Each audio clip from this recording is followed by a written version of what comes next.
In 2016, I had a strange experience that still haunts me to this day. It was a Saturday night, and I felt completely exhausted after a long work week. I decided to go to bed early, hoping to catch up on some much-needed rest. My small apartment was quiet, with only the soft hum of the refrigerator in the background. I got into bed around 9 p.m., pulled the blanket up to my chin, and closed my eyes. Before long, I drifted into a deep sleep. My dreams were vivid, filled with bizarre and unsettling images, but I couldn't wake up. It felt like I was trapped in sleep, unable to move or open my eyes. When I finally woke up, it was still dark outside. I reached for my phone on the nightstand to check the time. It was 3:33 a.m. I sat up, still groggy, rubbing my eyes. As I glanced around the room, I noticed something that made my heart race. There was another bed in my room, right next to mine. I was certain it hadn't been there when I went to sleep. My apartment was small, just a one-bedroom unit, and there was no space for a second bed. I blinked several times, thinking my eyes were playing tricks on me, but the bed was still there. It looked identical to mine, with white sheets and a dark wooden frame. What terrified me even more was that there was someone lying in the bed. Underneath the white sheet, a figure lay completely still. The sheet was pulled up over their head, so I couldn't see their face. A cold sweat broke out on my forehead as I stared at the figure. Who could it be? No one else had a key to my apartment, and I hadn't invited anyone over. I wanted to scream, but my voice was stuck in my throat. My mind raced, trying to figure out what to do. Should I call the police? I quietly climbed out of bed, trying to make as little noise as possible. My heart pounded in my chest as I tiptoed toward the door. I reached for the light switch, but my hands were trembling so much that I missed it several times before finally turning it on. When the room flooded with light, the figure under the sheet didn't move. The room was now brightly lit, and I could see the sheet clearly. It looked old, with small stains dotting the fabric. I took a deep breath, trying to calm myself down. Slowly, I approached the bed, my eyes fixed on the figure. As I got closer, I noticed that the sheet was very thin, almost see-through. I could make out the shape of the person's body beneath it, but their face remained hidden. My hand shook as I reached out to touch the sheet. Just as my fingertips brushed the fabric, the figure moved. I jumped back, my heart racing. The figure sat up slowly, the sheet still covering them. They turned their head toward me, and even though I couldn't see their face, I could feel their eyes on me. I was frozen with fear, unable to move or speak. The figure stood up, still wrapped in the sheet. They were tall, taller than anyone I knew. They took a step toward me, and I finally found my voice. "Who are you?" I whispered, my voice barely audible. The figure didn't respond. They just stood there, silently watching me. I backed away, my mind racing with terror. I had to get out of there. I turned and ran toward the door, fumbling with the lock in my panic. I could hear the figure's slow, deliberate footsteps behind me. Finally, I managed to unlock the door and dashed into the hallway, slamming the door shut behind me. I didn't stop running until I was outside, feeling the cold night air on my face. I leaned against the building, trying to catch my breath. My mind was racing with questions. Who was that? How had they gotten into my apartment? I knew I couldn't go back in there alone, so I called the police. When the officers arrived, I explained everything that had happened. They looked at me with concern and asked me to wait outside while they checked the apartment. I paced back and forth, my heart still pounding. After what felt like an eternity, the officers came back out. "There's no one in there," one of them said. "We checked every room. Are you sure you weren't dreaming?" I knew what I had seen, but I didn't argue. I thanked the officers and watched as they drove away. I stood there for a long time, staring up at my apartment window. Finally, I gathered the courage to go back inside. The extra bed was gone, and there was no sign of the figure.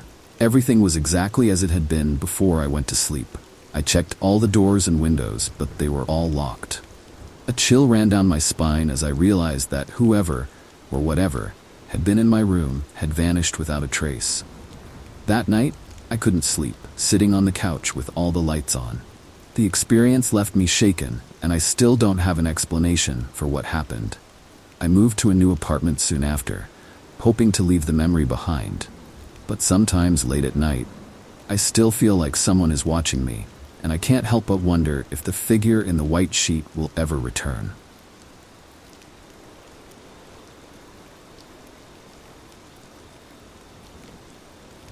Last September, my friends and I decided to go for a night drive because we were all feeling bored and wanted to seek a little adventure. It was a cold night with not a cloud in the sky, and the moonlight cast a mystical glow on the empty roads. There were 4 of us in the car: me, David, Sam, and Jenny. We drove aimlessly, laughing and playing music until the conversation shifted toward ghost stories. Someone mentioned an old abandoned house on the edge of town. "We should go there," Sam said with a mischievous grin. The idea made us both excited and nervous. We all agreed, and David, who was driving, quickly turned the car toward the house. The road became narrower and rougher as we got closer. Tall trees lined the road, their branches twisting under the moonlight like gnarled hands. Finally, we saw it, the abandoned house. It stood alone at the end of a gravel driveway, surrounded by overgrown bushes and tall grass. The house was large, but its windows were shattered, and the roof looked like it was collapsing. It seemed as though it had been deserted for many years. The car's headlights cast eerie shadows on the walls, making the house look even scarier. We parked a short distance away, not wanting to draw attention to ourselves. As we walked closer, the air grew colder, and I could hear the crunch of our footsteps on the gravel. My heart was racing, and I could tell my friends were feeling the same. We stopped in front of the main door, which was hanging loosely on its hinges. David pushed it gently, causing it to creak loudly as we stepped inside. The air inside was thick and musty. Moonlight streamed through the broken windows, casting long shadows on the dusty floor. The house was completely silent, except for the occasional groan of the old wooden floorboards. We split up to explore. Jenny and I headed upstairs, while David and Sam stayed on the ground floor. Each step we took up the rickety staircase made it creak under our weight, echoing throughout the empty house. Upstairs, we found old furniture draped with white sheets, broken picture frames, and cobwebs in every corner. It felt like the house was holding its breath, waiting for something to happen. Jenny and I moved from room to room, our flashlights cutting through the thick darkness. In one room, I found an old diary on a dusty table. I picked it up and opened it, but the pages were too faded to read. Suddenly, we heard a loud crash from downstairs. My heart leaped into my throat. "David? Sam?" Jenny called, but there was no answer. We hurried down the stairs. The living room was empty, but the front door was now closed. We hadn't heard it shut. A feeling of unease crept over me. Something wasn't right. "Let's find them and get out of here," I said, my voice trembling. We moved through the house, checking each room. The kitchen was empty, and so was the dining room. When we entered the last room, a small storage space at the back of the house, we found David and Sam. They were standing still, staring at something on the floor. I followed their gaze and saw a trapdoor. "Did you guys open it?" I asked. Sam shook his head. "No, it was already open when we got here." A cold breeze wafted up from the trapdoor, sending chills down my spine. The darkness below seemed to swallow the light from our flashlights. Despite our unease, we decided to go down. The wooden ladder creaked as we descended into the basement. The basement was damp and cold, with shelves full of dusty jars and old tools lining the walls. In the corner, there was a faint light flickering. We cautiously approached and found an old oil lantern hanging from a nail in the wall. Its dim light barely illuminated a small part of the room. Suddenly, we heard footsteps above us. Someone else was in the house. My heart pounded in my chest. We quickly turned off our flashlights and stood still, listening. The footsteps grew louder, heading toward the trapdoor. We held our breath, hoping the person would leave, but the footsteps stopped directly above us. Then, slowly, the trapdoor began to creak open. A figure appeared at the top of the ladder, silhouetted by the faint light from the living room. It was a man, tall and thin, with wild hair and eyes that seemed to glow in the dark. He climbed down the ladder as we backed away, trying to stay out of his sight. The man moved slowly, methodically, as though he was searching for something. He mumbled to himself, words we couldn't make out. I could feel my friends trembling beside me. We needed to get out, but the only way out was past him.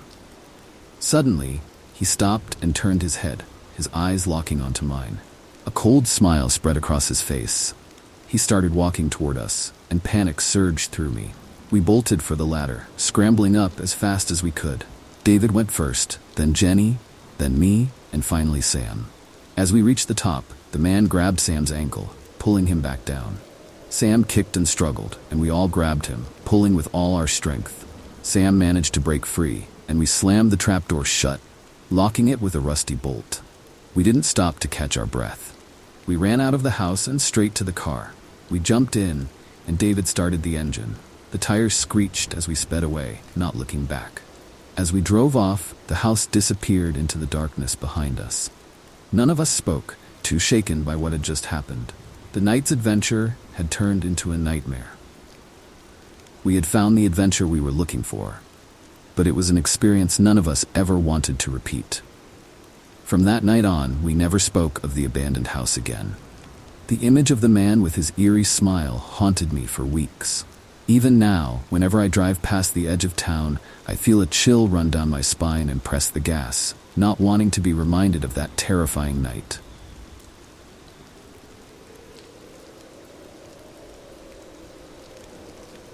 My name is John, and I live in a peaceful small town where everyone knows each other. I enjoy inviting friends over for dinner, where we can share good food and lively conversation. One warm summer evening, I decided to host another dinner party for my closest friends. Little did I know that night would turn into a mystery that still haunts me to this day. I spent the whole day preparing for the event. The table was set with my finest dishes, and the house was filled with the mouth-watering smell of roasted chicken and freshly baked bread. As the sun began to set, casting a warm glow through the windows, my friends started to arrive. Sarah, Mark, Lisa, and John were all there, along with a new friend, Thomas, who had recently moved to town. Thomas was a bit of a mystery. He didn't say much and kept to himself, but I thought it would be nice to include him in our group. He seemed happy to be invited, and I hoped he would enjoy the evening. We all gathered around the dinner table, laughing and telling stories as we enjoyed the meal. Everything was going smoothly. Everyone was enjoying the food and each other's company. After dessert, we moved to the living room to continue our conversations. Thomas remained unusually quiet, but I didn't think much of it at the time, figuring he was just shy or not fully comfortable yet. As the evening went on, Thomas's demeanor changed. He became tense and irritable, barely speaking and avoiding eye contact. I noticed it, but didn't want to embarrass him by bringing it up in front of everyone. Suddenly, he stood up, muttered something about needing to leave, and walked out the door before I could say anything, slamming it behind him. We all sat in stunned silence, unsure of what had just happened. After a few moments of awkwardness, we tried to move past it and continue the evening, although the atmosphere had definitely shifted. The night eventually came to an end, and my friends said their goodbyes, still puzzled by Thomas's sudden departure. The next morning, I couldn't shake the feeling that something was wrong. I decided to stop by Thomas's place to see if he was okay. I knocked on his door, but there was no answer. His car was parked in the driveway, but it seemed like no one was home. I left, thinking he might just need some space. Days passed, and I still hadn't heard from Thomas. I reached out to my other friends, but none of them had seen or heard from him either. Concerned, I finally decided to call the police and report him missing. They took my statement and assured me they would investigate. Weeks turned into months, and there was still no sign of Thomas. The police searched his home, talked to neighbors, and followed every lead, but it was as if he had disappeared, without a trace. My friends and I were left with more questions than answers. One evening, I couldn't stop replaying the events of that night in my head, trying to figure out why Thomas had left so abruptly. I felt a sense of guilt, wondering if I had missed something, or if there was something I could have done to prevent it. Determined to find some answers, I started looking into Thomas's past. I learned that he had moved to town after a tough breakup and was looking for a fresh start. He didn't have many friends, and his family lived far away. The more I discovered, the more I realized how little I knew about him. One night, while I was home alone, I heard a strange noise outside my window. It was a faint rustling, like someone was moving through the bushes. My heart raced as I peered into the darkness, but I couldn't see anything. The sound stopped, and I tried to convince myself it was just an animal. But the strange noises continued in the following nights. Footsteps, whispers, and the feeling that someone was watching me. I couldn't shake the sense that something was out there. My sleep was restless, and I was on edge all the time. One evening, I found an old journal in Thomas's house that the police had overlooked. It was filled with his troubled thoughts, revealing a mind in turmoil. He wrote about feeling lost, not just in our town, but in life itself. The entries grew darker, filled with paranoia and fear. The last entry was dated the night of the dinner party. I can't escape it. It's always watching, always waiting. I need to leave before it's too late. Those words sent a chill down my spine. What had Thomas been so afraid of? I handed the journal over to the police, but it didn't provide any clear answers. They continued their investigation, but the trail had gone cold. As time passed, the memory of that night faded for everyone but me. I couldn't let it go, haunted by the mystery of it all. I found myself staring into the darkness at night, listening for those faint noises, wondering if Thomas was out there somewhere, lost and scared. My friends tried to comfort me, but the mystery remained unsolved. Thomas was gone, and we might never know what happened to him. The dinner party, which had started out as a joyous gathering, had left a shadow over my life, reminding me that sometimes the most ordinary moments can turn into the most inexplicable mysteries. In those quiet moments, when I'm alone with my thoughts, I still think of Thomas in that fateful night. The unanswered questions hang over me like a ghost that refuses to rest. And so, I keep searching for answers, hoping that one day the mystery will finally be solved and Thomas's story will have an ending. Before we dive into the next story, if you're here for the first time, let me know where you're tuning in from. Be sure to subscribe to our channel and hit the bell icon so you don't miss any of the upcoming scary stories. We appreciate your support. Feel free to share these stories with your friends and family. Thank you. I worked the night shift at a quiet gas station in New Hampshire. My job was pretty straightforward: stocking shelves, cleaning, and running the register. The nights were usually very calm, with only a few customers stopping by to fill up their tanks or grab a snack. One night, as I was preparing to close up, I noticed something odd in the air. It felt as though everything had come to a standstill, as if the world was holding its breath. I figured it was just my imagination and brushed it off. Close to midnight, an old car pulled up to the pump. Out stepped an elderly man wearing khakis and a button-down shirt. His white hair was neatly combed, and his movements were slow and deliberate. He walked into the store, and I greeted him with a friendly smile. "Good evening, sir. How can I help you?" I asked. The man nodded politely and quietly wandered around the store, browsing the shelves. I went back to wiping down the counter and straightening the magazines. A few minutes later, he approached the counter with a small bottle of water and a pack of gum. "Is that all?" I asked as I rang up his items. He nodded again, but this time, his eyes were fixed on me. There was something strange in his gaze that made me uneasy, though I couldn't pinpoint exactly what it was. When I handed him his change, he suddenly grabbed my wrist. His hand was ice cold, and a shiver ran through me.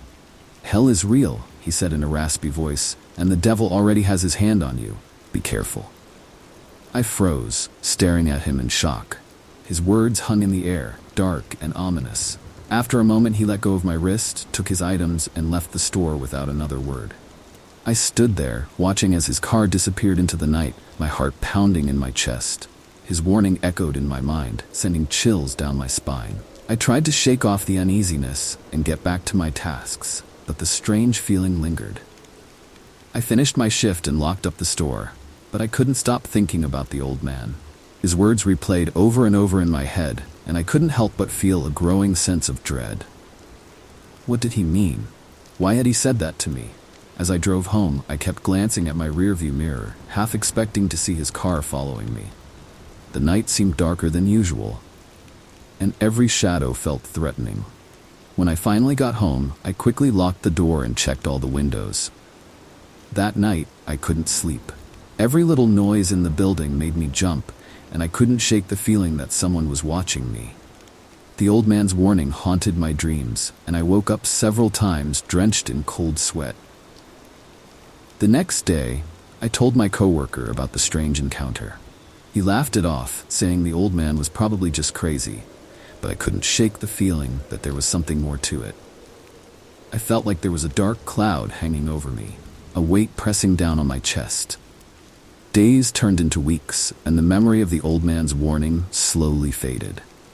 Life went on as usual, but every time I worked the night shift, I couldn't escape the feeling of unease. One night, while restocking the shelves, I heard a soft whisper. I turned around, but there was no one there. I dismissed it as my imagination and went back to work, but the whispers continued, growing louder and more insistent. They seemed to come from all around me, and I couldn't make out the words. I tried to ignore it, but the sense of dread intensified. The air around me grew colder, and my heart began to race. I glanced around the store, but everything looked normal. The lights flickered for a moment, casting eerie shadows on the walls. Suddenly, I felt a cold hand on my shoulder. I spun around, but no one was there. My breath came in short, panicked gasps, and fear surged through me. The whispers grew louder, filling my ears with their unintelligible murmurs. I ran to the counter, grabbing my phone with trembling hands, and dialed my coworker's number. The phone rang and rang, but no one answered. I glanced at the clock. It was almost midnight. The memory of the old man's warning flooded back, and a wave of terror gripped me. Just then, the door chime rang, and I turned to see a figure standing in the doorway. It was the old man. His eyes locked onto mine, and he slowly walked toward me, his footsteps echoing in the empty store. "Hell is real," he said, his voice cold as ice, "and the devil already has his hand on you. Be careful." I backed away, my heart pounding. The intensity of his gaze sent a wave of fear crashing over me. He reached out and touched my wrist again, his grip cold and firm. "Be careful," he repeated, his voice barely a whisper. Panic surged through me, and I yanked my hand away, stumbling backward. The old man's eyes seemed to pierce through me, and I felt an overwhelming sense that something terrible was about to happen. I turned and bolted out of the store, not stopping until I was inside my car. I drove home in a daze, his warning echoing in my mind. I couldn't shake the feeling of dread, and my chest felt heavy with fear. When I finally got back to my apartment, I locked the door and collapsed onto the couch, my heart still racing. That night, I couldn't sleep. The old man's words kept haunting me, and the terror I felt was unexplainable. The next day, I called in sick, too afraid to return to work. I never saw the old man again, but his warning stayed with me. The memory of that night still sends shivers down my spine, and I can't shake the feeling that something dark is watching me. I don't know if the old man was crazy or if his warning was real, but I'll never forget the fear I felt that night at the gas station.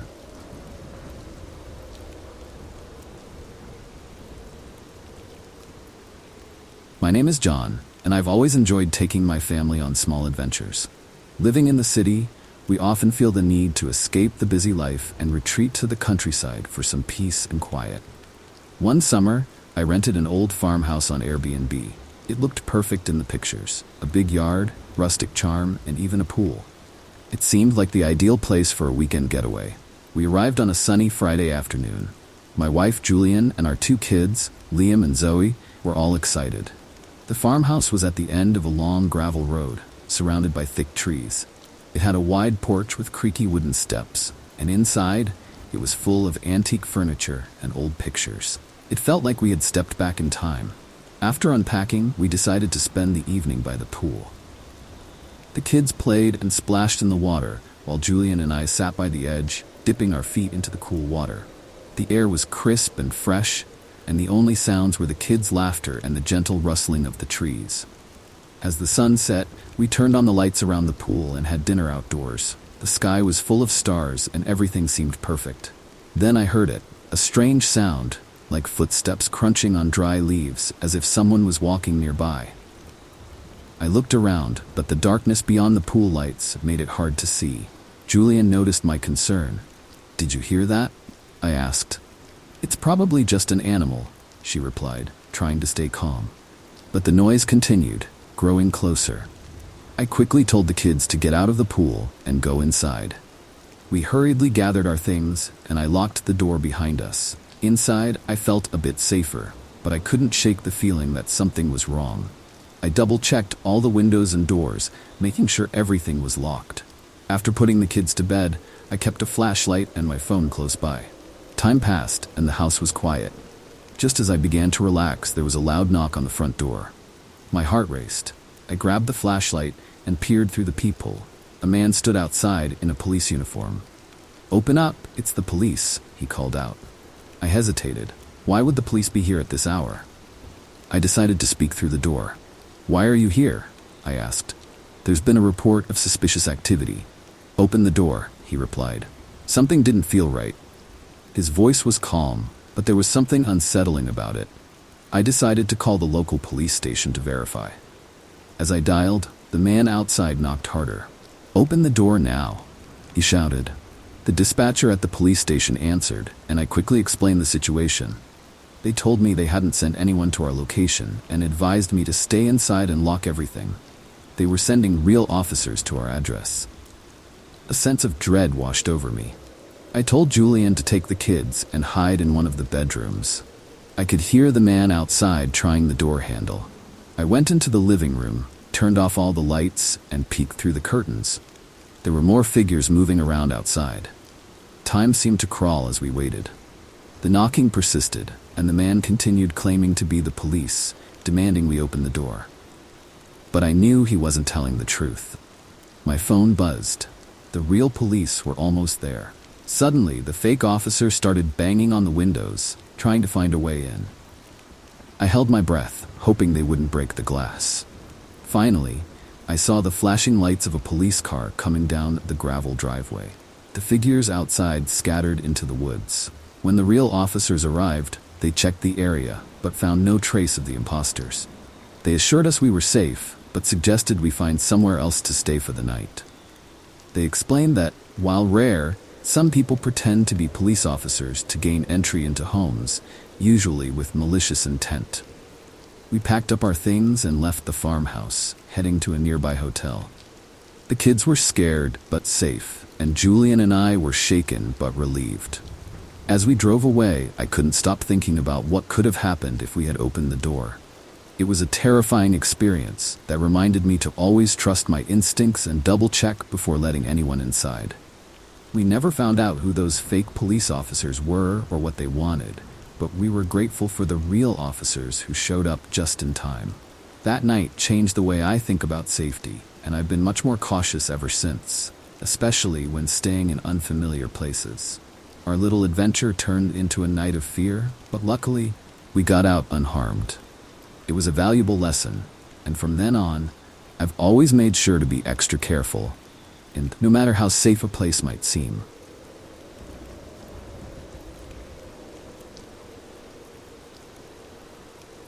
When I was young, I had a deep passion for exploring abandoned places.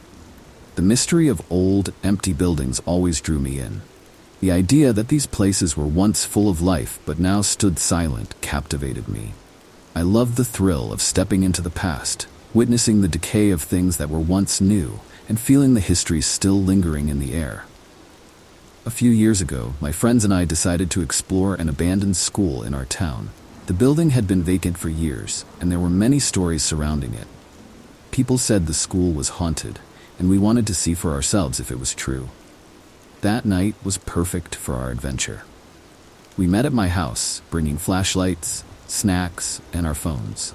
There were 4 of us: Thomas, Lisa, Sarah, and me. We were all excited and a little nervous as we walked to the school. On the way, we shared the stories we had heard about the place. Some said they heard strange noises inside, while others claimed to have seen shadows moving in the windows at night. When we arrived, the school looked even creepier than we had imagined. The windows were shattered and the front doors were nailed shut. Vines climbed up the walls and the paint was peeling off in large patches. The scene looked like something straight out of a horror movie. We found a way in through a broken window at the back of the building. One by one, we climbed in, trying to be as quiet as possible. Inside, we turned on our flashlights. The beams of light cut through the darkness, revealing dusty hallways and old lockers. The air was thick with the smell of mold and rot. We decided to stick together to avoid getting lost in the maze of corridors. Our footsteps echoed loudly in the empty space. Every sound seemed amplified, making the silence even more eerie. We started our exploration in the main hallway, where the principal's office was. The door was slightly ajar, and we carefully pushed it open. The room was in complete disarray. Papers were scattered everywhere, and the desk had been flipped over. It looked like someone had left in a hurry. A shiver ran down my spine as I wondered what had caused such chaos. Next, we moved on to the classrooms. The old desks and chairs lay scattered across the rooms, some broken, others covered in dust. Books were left open on the desks, their pages yellowed with age. It felt as though the students had left in a rush and never returned. In one classroom, we found a chalkboard with strange writing on it. The words were smudged and hard to read, but they looked like some sort of warning.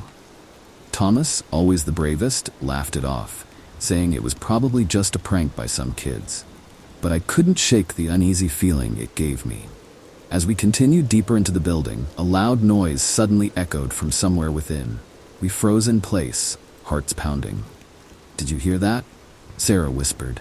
We all nodded, eyes wide with fear. Although every instinct told me to leave, we decided to investigate. We followed the sound down a long, dark hallway. The walls were lined with old photos of students and teachers, their faces smiling brightly. But in the dim light, the photos seemed unsettling, as if the people in them were watching us. At the end of the hallway, we reached the gymnasium. The doors were closed, but strange noises were coming from inside. Thomas took a deep breath and pushed the doors open. The gym was massive, and our flashlights only illuminated a small section of it. The floor creaked under our feet as we stepped inside. And in the middle of the gym, we saw something that made our blood run cold. A figure stood there, dressed in tattered clothes. It had its back to us, but we could see its shoulders rising and falling as if it was breathing heavily. We stood frozen, not knowing what to do. Suddenly, the figure slowly turned around, revealing a pale, gaunt face with hollow, sunken eyes. It stared right at us and let out a terrifying scream. We ran. I don't remember how we managed to get out of the gym or the building. All I remember is the sheer terror driving us to flee. We didn't stop running until we were far from the school. Gasping for breath, our clothes drenched in sweat, we never went back to that school again. The experience haunted us for a long time. None of us could explain what we had seen, and we didn't want to try. Our passion for exploring abandoned places disappeared, replaced by the fear of what might be lurking within them. That night taught us that some places are better left alone. The abandoned school still stands, quiet and decaying, a reminder of the horrors that can hide in the dark. And for me, I'm glad I chose to leave it behind.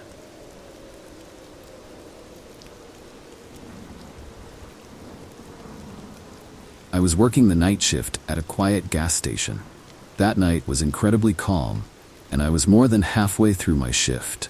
There were no customers, just the gentle hum of the cooling system and the soft buzz of the overhead lights. I was restocking the shelves when I heard the door chime. A woman entered, holding the hand of a young boy. Both of them looked frightened. The woman's clothes were torn, and her face was streaked with tears. The boy clung closely to her, his wide eyes full of fear. She approached the counter, her voice trembling. "Can I use your phone?" I nodded and handed her the store phone. As she dialed, I noticed her hands shaking. The boy stood close by, nervously glancing around the store. I couldn't imagine what they had been through. The woman spoke softly into the phone, her words urgent and rushed. Although I tried not to listen, I caught bits of her conversation. She was trying to reach someone for help. After the call, she asked if she and her son could stay in the store for a while. I could see the desperation in her eyes. "Of course," I said. "You can stay as long as you need." I offered them some free drinks and snacks. The woman's face softened slightly, and she thanked me. They sat in the corner, the boy nibbling on a candy bar while the woman sipped from a bottle of water. I kept an eye on them, wanting to make sure they felt safe.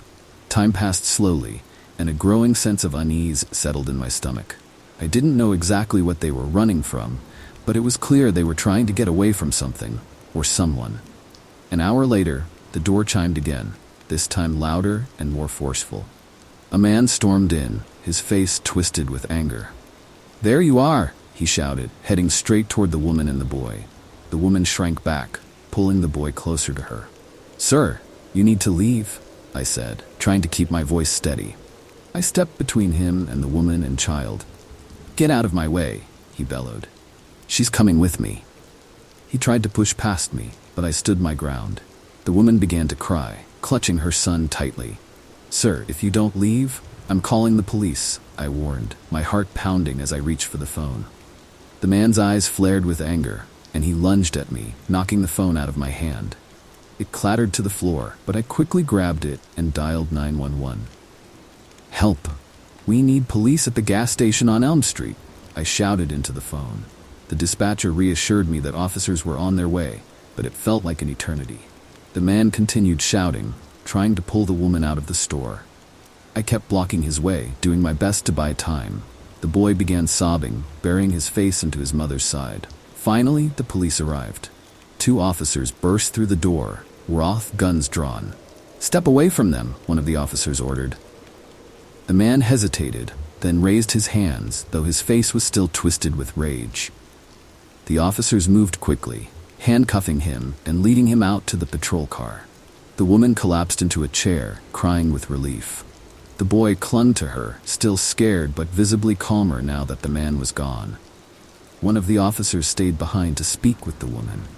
She explained that the man was her boyfriend, and he had been abusive. She had finally managed to escape with her son and sought refuge at the gas station. The officer assured her that she was safe now and that they would help her find a safe place to stay for the night. A wave of relief washed over me. The situation had been terrifying, but I was glad I could help. The woman repeatedly thanked me, tears of gratitude in her eyes. I told her it was nothing, and that I was just happy she and her son were safe. The police took the man away, and the officer stayed with the woman until a social worker arrived. They arranged for her and her son to stay at a safe house for the night. Before leaving, the woman turned to me one last time. "Thank you," she said, her voice thick with emotion. I nodded, watching as they walked out into the night, finally free from danger. The store was quiet once more.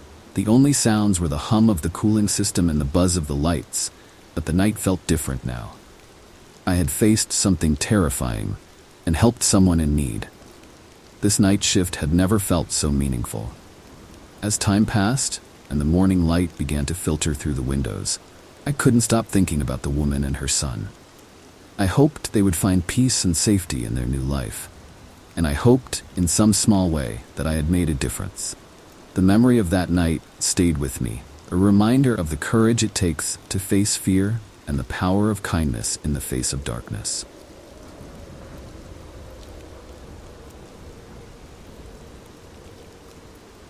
A few years ago, my son David was brought home late one night by his close friend James. David was 20 at the time and had gone out with his group of friends. I was lying in bed when I heard the front door open. Immediately, I got up to see what was going on.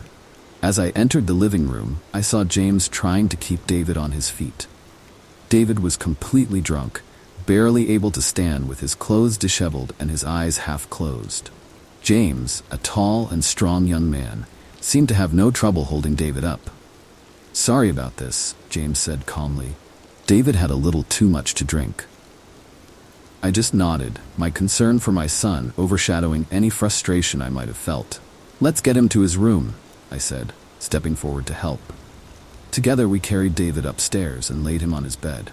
He muttered incoherent words, his head lolling to one side. I took off his shoes and tucked him in, hoping that after a good night's sleep, he would be back to normal by morning. James stood there for a moment before turning to leave. "Thanks for bringing him home," I said, relieved that David was safe. "It's no problem," James replied with a small smile. "I'll check on him tomorrow." With that, James left, and I returned to my room, hoping to get some rest. The next morning, David woke up groggy but otherwise fine. He didn't remember much from the night before, only that he had gone out with friends and had too much to drink. Life went on as usual, and I didn't give that night much more thought. But a year later, everything changed. One evening, as I was watching the news, a breaking story grabbed my attention. The reporter was standing in front of a hotel, describing a horrific crime that had taken place. My heart sank as I listened. A young man was found dead in a hotel room earlier today, the reporter said. The victim, whose name has not been released, was reportedly brought to the hotel by a friend the previous night. Police are now searching for this friend, who is considered a prime suspect. A chill ran down my spine. Something about the story felt disturbingly familiar. I listened intently as the reporter continued. According to witnesses, the suspect was seen leaving the hotel early this morning. Police have released a sketch of the suspect. The screen showed a drawing of a man who looked strikingly like James. My heart raced as I tried to process what I was seeing. Could it really be him? The thought was unbearable. I immediately called David. After 3 rings, he answered, his voice still groggy. "David, turn on the news," I said, urgently. "There's something you need to see." A few minutes later, David called me back, his voice now fully awake and filled with shock. "What do we do?" "I don't know," I replied, my mind spinning. "We need to call the police." We did, and shortly after, detectives were at our house, asking questions about James. David told them everything he knew about the night James brought him home drunk and about their friendship, which had lasted for years. The detectives took notes, their faces serious. Days turned into weeks as the manhunt for James continued. The story was everywhere, and our small town buzzed with rumors. The more I learned, the more horrified I became.